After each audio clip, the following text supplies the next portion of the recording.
ഇത് വളരെ ജെന്യുവനായിട്ടുള്ള ഒരു കോസാണ്. എല്ലാവരും ഏറ്റെടുക്കേണ്ട പ്രശ്നമാണ്.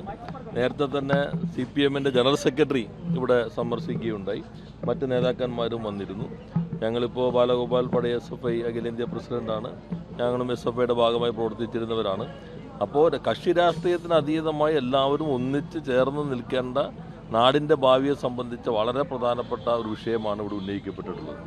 ഇത്രയും ഗൗരവമായ പ്രശ്നം തുടർച്ചയായിട്ട് വീഴ്ചകൾ വരുന്നു. നീറ്റിൻ്റെ വീഴ്ച വന്നു, നെറ്റിൻ്റെ വീഴ്ച വന്നു, CBSEയുടെ ഓൺ സ്ക്രീൻ മാർക്കിങ്ങിൽ പുതിയ സ്കീം നടപ്പിലാക്കിയതിൻ്റെ ഭാഗമായിട്ടുള്ള വലിയ അസ്വസ്ഥതകൾ വന്നു. എന്നിട്ടും അതിൻ്റെ ഉത്തരവാദിത്വം ഏറ്റെടുത്തുകൊണ്ട് രാജിവെക്കാനായിട്ട് മന്ത്രി തയ്യാറായില്ല എന്നതിൻ്റെ അടിസ്ഥാനത്തിലാണ് ഇപ്പോൾ ഇവിടെ നടക്കുമ്പോൾ സമരം. നിരാഹാരമാണെങ്കിൽ 15 ദിവസം പിന്നിട്ടിരിക്കുകയാണ്.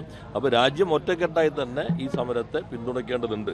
അതുകൊണ്ടാണ് ഞങ്ങൾ ഈ സമരസ്ഥലം കൂടി സന്ദർശിച്ച് കേരളത്തിൻ്റെതായ ഐക്യദാർഢ്യം പ്രകടിപ്പിച്ചിട്ടുള്ളത്.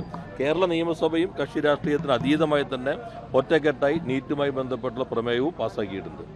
വന്ദേ മാതരത്തിന് പൂർണ്ണമായിട്ടും ആലപിച്ച കാര്യം, ഗവർണറുടെ നയപ്രഖ്യാപന പ്രസംഗം പൂർണ്ണമായും വിധേയമായത്, സർവകലാശാല വൈസ് ചാൻസലർമാരെ നിയമിക്കുന്നതിൽ സംസ്ഥാനവുമായിട്ട് ഒരു തരത്തിലുള്ള കൂടിയാലോചന നടത്താതെ ചാൻസലർ നിയമിച്ചിട്ടും ഇതുവരെയും കേരളത്തിൻ്റെ മുഖ്യമന്ത്രി ഒരു പൊതു പ്രതികരണം പോലും നടത്താതിരിക്കുന്ന പ്രശ്നം, വിഴിഞ്ഞത്തെ സംബന്ധിച്ച് കരാർ വ്യവസ്ഥകൾ ലംഘിച്ചിട്ടുണ്ടായിട്ട് ജനങ്ങളാകെ അതിനെതിരെ നിൽക്കുന്ന മറ്റു പ്രശ്നങ്ങൾ, PM ശ്രീ അറബിക്കടലിലേക്ക് ഞങ്ങൾ വന്നാൽ വലിച്ചെറിഞ്ഞ് കളയും എന്ന് പറഞ്ഞവർ അവരെ നടത്തിപ്പുകാരായി മാറിയിട്ടുള്ള പ്രശ്നങ്ങൾ, ഇതെല്ലാം ഒരു 50 ദിവസത്തിനുള്ളിൽ ഇത്രമാത്രം തുറന്നു കാട്ടപ്പെട്ട അല്ലെങ്കിൽ നിലപാടുകളിൽ അവസരവാദ സമീപനം സ്വീകരിച്ച ഇത്തരം ശക്തികളുമായി സന്ധി ചെയ്യുന്ന ഒരു ഗവൺമെൻറ് കേരളത്തിൻ്റെ മാത്രമല്ല ലോകത്തിൻ്റെ ചരിത്രത്തിൽ തന്നെ ഉണ്ടായെന്ന് വരില്ല.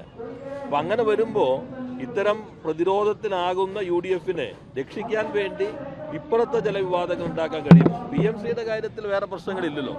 PM ശ്രീ ഞങ്ങൾ ചർച്ച ചെയ്തു, അതിനകത്ത് വകുപ്പ് ഒപ്പിട്ട കാര്യം അത് ശരിയായില്ല എന്ന അഭിപ്രായം ഞങ്ങൾക്കുണ്ടായിരുന്നു, ഉയർന്നു വന്നു. ആ ഘട്ടത്തിൽ തന്നെ മന്ത്രിസഭ ചർച്ച ചെയ്തു. മന്ത്രിസഭ ചർച്ച ചെയ്തുകൊണ്ടാണ് PM ശ്രീയുടെ സംബന്ധിച്ച് ക്യാപ്റ്റൻ അബയൻസ് വെച്ചിട്ടുള്ളത്. ആ ക്യാപ്റ്റൻ അബയൻസ് വെച്ചിട്ടുള്ളിടത്തും ഇന്ന് നിങ്ങൾ എന്തുകൊണ്ട് മാറുന്നില്ല എന്നാണ് നേരത്തെ ചോദിച്ചിരുന്നുകൊണ്ടിരുന്നത്. ഇപ്പം നമ്മൾ കാണേണ്ടത്, ഞങ്ങൾ വന്നാൽ ഇത് പൂർണ്ണമായിട്ട് ഇല്ലാതാക്കുമെന്ന് പറഞ്ഞ ആളുകൾ ഞങ്ങൾ മിന്നെടുത്തുനിന്ന് അപ്പുറത്തേക്ക് പോയിരിക്കുന്നു, അവന് നടത്തിപ്പുകാരായി മാറിയിരിക്കുന്നു. അവിടെയാണ് പ്രശ്നം. ഞങ്ങൾ എവിടെ നിന്നു അവിടെയെങ്കിലും അവർക്ക് നിൽക്കണ്ടേ? ശരി, ഒപ്പിട്ടു, അതിനകത്ത് നിയമപ്രശ്നങ്ങൾ ഞങ്ങളെ പരിശോധിക്കുകയാണ്. പക്ഷേ കഴിഞ്ഞ ഗവൺമെൻറ് നടപ്പിലാക്കുന്നതിനുള്ള മറ്റ് നടപടികളിലേക്ക് കടന്നിട്ടില്ല. അവിടെ നിന്ന് ഒരു ഇഞ്ച് പോലും ഞങ്ങൾ മുന്നോട്ട് പോകില്ല എന്നെങ്കിലും പറയേണ്ടതിന് പകരം ഇവൻ്റെ നടത്തിപ്പുകാരായി ചാമ്പ്യന്മാരായി മാറുന്ന അവസ്ഥ കാണുമ്പോൾ അതല്ലേ യഥാർത്ഥത്തിൽ അങ്ങേയറ്റം അവസരവാദ നിലപാട്. അതിന് അലങ്കാരമായിട്ട് പ്രതിപക്ഷത്തിരിക്കുമ്പോൾ എന്തും പറയാലോ, പക്ഷെ ഭരണപക്ഷത്തിരിക്കുമ്പോൾ അത് ബാധകമല്ല എന്ന് പറയാൻ യാതൊരു മടിയുമില്ലാത്ത ആളുകൾ മന്ത്രിമാരായിരിക്കുന്നു, അധികാരത്തിന്റെ ഭാഗമായി വരുന്നു എന്നതാണ് നമ്മൾ ഗൗരവമായി കാണേണ്ട ഭാഗം. ലേഖനം ഞാൻ വായിച്ചിട്ടില്ല. അപ്പൊ ഇങ്ങനെ ഓരോ ലേഖനങ്ങൾക്കെല്ലാം നമ്മൾ മറുപടി പറയാൻ പറ്റില്ല. അതൊക്കെ നേരത്തെ നിങ്ങൾ മാധ്യമപ്രവർത്തകർക്ക് അറിയില്ലേ? മുഖ്യമന്ത്രി തന്നെ പറഞ്ഞിട്ടുണ്ടല്ലോ. അല്ല, ഞാൻ പറഞ്ഞ അതിനെന്താ പുതിയ വാർത്ത എന്താ? നമ്മൾ പറയേണ്ടത് പുതുതായിട്ട് എന്തെങ്കിലും ഉണ്ടെങ്കിലല്ലേ. നേരത്തെ കണ്ടു, വകുപ്പ് ഒപ്പിട്ടു, മന്ത്രിസഭ ചർച്ച ചെയ്തിട്ടില്ല. ഇതെല്ലാം ഒത്തിരി തവണ നിങ്ങൾ തന്നെ റിപ്പോർട്ട് ചെയ്ത കാര്യങ്ങളല്ലേ, നിങ്ങൾ തന്നെ റിപ്പോർട്ട് ചെയ്ത് ജനങ്ങളെ അറിയിച്ച കാര്യങ്ങളല്ലേ. അതിന് പുതുതായിട്ട് എന്താ വാർത്താ സ്വഭാവമുള്ളത്? പറഞ്ഞിരുന്ന പക്ഷത്ത് നിന്ന് പ്രതിപക്ഷത്ത് ആയിരുന്ന അന്നത്തെ കോൺഗ്രസും ഒക്കെയാണ് അതാണ് നമ്മൾ നോക്കേണ്ടത്. അന്ന് അത് കൊണ്ടുവന്നിട്ടുള്ളത് അന്ന് മുഖ്യമന്ത്രി ആയിരുന്ന പിണറായി വിജയന്റെ ഒപ്പം ഉണ്ടായിരുന്ന ആളെന്നുള്ളത് കൂടി പരിഗണിക്കാം. അല്ല, ഞാൻ വായിച്ചിട്ടില്ല. അതിനൊക്കെ മറുപടി കാര്യം നിങ്ങൾ പറഞ്ഞതനുസരിച്ച് വകുപ്പ് മന്ത്രിസഭ അറിയാതെ ഒപ്പിട്ടു. അത് പബ്ലിക് ഡൊമൈനിൽ ഉള്ളതാണല്ലോ. അതുകൊണ്ടാണല്ലോ ഞങ്ങൾ തന്നെ തുറന്നു പറഞ്ഞതും. മന്ത്രിസഭ തന്നെ ചർച്ച ചെയ്തിട്ട് അതിൻ്റെ തുടർ നടപടികളിലേക്ക് പോകേണ്ടതില്ല എന്ന് മന്ത്രിസഭ ചർച്ച ചെയ്ത് തീരുമാനിച്ചതാണല്ലോ.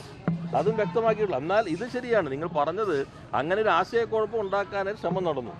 അങ്ങനൊരു ഇതാണ് ഡീലിൻ്റെ ലിങ്ക്, ഇതാണ് PMC ആണെന്ന് പറഞ്ഞു RSS പദ്ധതി നടപ്പിലാക്കാൻ. അത് പറഞ്ഞയാൾ മുഖ്യമന്ത്രിയാണ്. അതാണ് ലിങ്ക് എങ്കിൽ അപ്പോൾ അദ്ദേഹം ഈ ഗവൺമെൻറ് RSS പദ്ധതി നടപ്പിലാക്കുന്നതിന് വേണ്ടി മുൻകൈ എടുക്കുന്നു.